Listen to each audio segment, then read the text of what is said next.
तर सर्वप्रथम जय शिवराय. आपल्या व्हिडिओमध्ये तुमचं स्वागत करतो.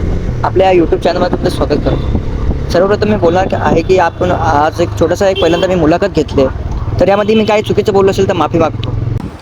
तर नमस्कार, मी पवन पाटील बोलतोय. तर तुम्हाला माहिती असेल आज महाराष्ट्रामध्ये काय घडतंय. आज महाराष्ट्रामध्ये निवडणुकीचं वातावरण चालू आहे. तर आपण आज आलो डोंबिवली शहरामध्ये. डोंबिवली शहरामध्ये बघायला गेलं तर आज एका साईडला रवींद्र चव्हाण साहेब उभे आणि एका साईडला दिपेश दादा म्हात्रे उभे. तर या दोघांपैकी आपण निवडणुकीत कोण आमदार होते, नवीन आमदार डोंबिवलीला कोण बघायला मिळत आहे, तर आपण यांना प्रश्न विचारूया. तर साहेब मला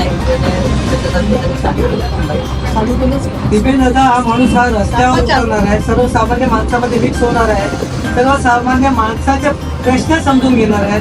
असा माणूस जो आतापर्यंत कोणताही मंत्री, कोणता नगरसेवक, कोणी पण आतापर्यंत रेल्वे स्टेशनमध्ये जाऊन लोकांना काही प्रॉब्लेम्स आहेत की तुम्हाला कसं वाटतं, तुम्ही कसा प्रवास करता, तुम्हाला काही प्रॉब्लेम्स येतात का, ते पाहण्यासाठी स्वतः प्लॅटफॉर्मला गेलेले आहेत. ते प्रत्येक लोकांची भेट घेतलेली आहे, प्रत्येक लोकांना विचारलेले पर्सनली. त्यामुळे मला वाटतं की हा माणूस खरंच काम करणार आहे. आणि ह्या माणसाला मी मनापासून सांगतो की लोकांनाही सांगतो की तुम्ही घराघरातून बाहेर निघा आणि जास्तीत जास्त संख्येने बाहेर निघा आणि दिपेश दादांना खरंच मताने आणि मताने जिंकतील, पण भरघोस मताने जिंकून द्या त्यांना. की हे आपलं कार्य आपल्या हातात येणार, हे पुण्याचं काम समजतो मी. चांगलं काम आहे ते खरं आपल्या हाताने करा आणि पुढे येणारे दिवस खरंच पाळतील आपले. या विचाराने आपण त्यांना मतदान केलं पाहिजे. आपले मतदार दिपेश दादा पुंडलिक म्हात्रे यांना आपली निशाणी मशाल आहे. ही मशाल याचं चिन्ह 2 नंबरवरती आहे. तर ते विसरता कामा नये आणि आपलं चिन्ह हे विसरता कामा नये. आपण त्या 2 नंबरच्या चिन्हावरती बटन दाबा. बटन दाबल्या बाहेर पडू नका. बटन दाबल्यानंतर 7 सेकंद थांबा. तिथे बीप होईल. बीप झाल्यानंतर बाहेर निघा. कन्फर्म करा. कारण आपण तुम्ही बटन दाबलं पण आपला मत ज्याला आपण देतोय त्याच्यासाठी ते मत म्हणजे मिळणार आहे की नाही ते आपलं पिक्चर बघणं गरजेचं आहे. ज्या मशीनमध्ये तुम्हाला मशाल दिसली त्यानंतर ती जागा सोडा आणि बाहेर पडा. कारण आजच्या तारखेला काही होऊ शकतं, काही घडू शकतं. त्यामुळे प्रत्यक्ष डोळ्याने त्या जागेवर तुमच्याशिवाय दुसरा कोणी नसणार आहे. तुम्ही प्रत्यक्ष डोळ्याने बघा की ती आपल्याला जे दिसणारं चित्र आहे, ज्या बटनानंतर आपल्याला मशाल दिसते का, आपली मशाल दिसल्यानंतर आपण तिथं कन्फर्म झाल्यानंतर तिथून निघा. आपल्याला म्हणजे आपल्या मनात डाऊट निघून जाईल की मी जे मतदान केलं आहे ते खरंच मशालला गेलेलं आहे. त्यानंतर आणि मी एवढं बोलून लोकांना सांगतो की बाबा तुम्ही खरंच विनंती करतो की तुम्ही मशालाच मतदान करा, मशालाच मतदान करा आणि मशाला मतदान करा. 20 तारखेला प्रत्येकाने आपलं मत देण्यासाठी आपलं कर्तव्य सुद्धा आहे की प्रत्येकाने आपल्या आजूबाजूच्या लोकांना घेऊन चला. जे वयोवृद्ध असेल तर त्यांना घेऊन चला, रिक्षामध्ये घेऊन चला, जसं जमेल तसं घेऊन चला. दुपारची वेळ बघू नका, संध्याकाळची वेळ बघू नका. सकाळी पहाटे 7च्या नंतर मतदान होतं. जेवढं लवकर तुम्हाला जमेल उन्हाच्या आधी तेवढं लवकर निघा. लवकर निघून, कारण रांग खूप मोठी असते, तर रांगेचा त्रास होऊ नये त्यासाठी लवकर निघून आपले मतदान करून आपल्या बूथमध्ये या. लोकांना तुम्ही घराबाहेर काढायचा म्हणजे तुम्ही जर केलं तर लोकही बाहेर निघतील लवकरात लवकर. त्यामुळे त्या गोष्टीकडे लक्ष जास्त द्या आणि येत्या 20 तारखेला आपले मतदार दिपेश दादा म्हात्रे यांना मशाल ह्या चिन्हावरती मतदान करून निवडून आणा. बस. दिपेश दादाने हे जे आहे हे पुस्तक हे त्यांचं वचननामा आहे.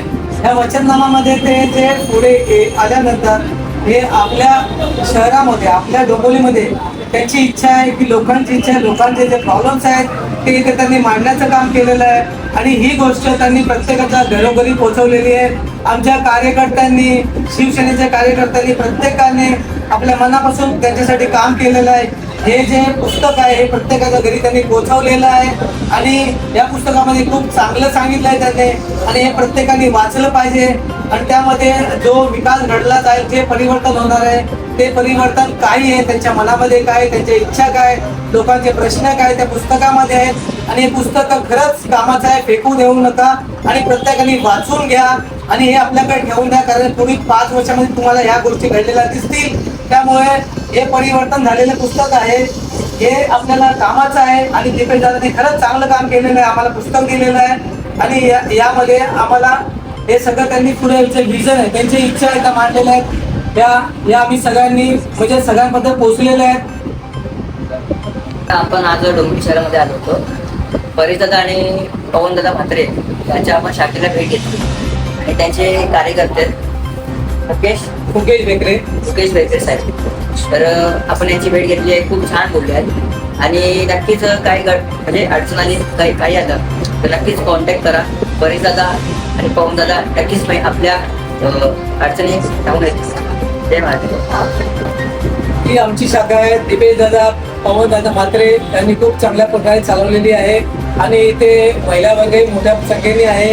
इथे म्हणजे वरिष्ठ आहेत, पुन्हा आमचे तरुण वर्ग इथे आहेत आणि चांगल्या प्रकारे काम चाललेले. इथल्या महिलांनी इथल्या ज्या विभागामध्ये ते दादांचे जे पेम्पलेट्स आहेत, बुकलेट्स आहेत, हे सगळे त्यांनी वाटप केलेलं आहे आणि त्यानंतर ते आता जे ही जे यादी आहे यादीच हे केली जाते. त्यानंतर त्यांची नावं प्रत्येकाची ते आता जो नवीन ॲप आले ॲपद्वारे घराघरात पोहोचवण्याचं काम चालू आहे त्यांच्या इथे. आमची शाखा ही शाखा क्रमांक 60 आहे. या शाखेचे शाखा प्रमुख परेशदादा म्हात्रे आहेत. शहर प्रमुख आपला पवनदादा म्हात्रे आहेत. त्यामुळे आणि पुन्हा मी या शाखेचा कार्यकर्ता आहे. तर